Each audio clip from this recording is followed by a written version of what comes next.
حضور یہ بزرگان دین کے مزاروں پر شرک ہوتے ہیں، سجدے کرتے ہیں، ان بزرگوں کی روحیں تکلیف میں ہوں گی، یقیناً تکلیف میں ہوں گی. اس نظارے کو دیکھ کر دل کرب محسوس کرتا ہے.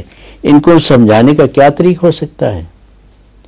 میں نے کوشش کی ایک دو کو بولنے کی، وہاں وہ ان کے مجاور وہ ان کو بلا لایا، اس نے مجھے دھکے دینی شروع کر دی. یہ اجمیر شریف کی بات ہے. تو بڑی مجھے تکلیف ہوئی کہ یہ سنتے کوئی نہیں، اتنے غرق ہو چکے ہیں اس شرک میں. جواب تو آپ نے دے دیا ہے، جی کوئی علاج نہیں.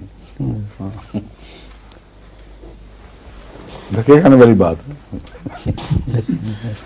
یہ انبیاء کا دل گردہ ہوتا ہے صرف کہ خرابی کے خلاف آواز بلند کرے اور دھکے کھاتے ہیں پھر، اور چھوڑتے نہیں جب تک کہ ان کے ہم نوا نہ پیدا ہونے شروع ہو جائیں. فرمائیے.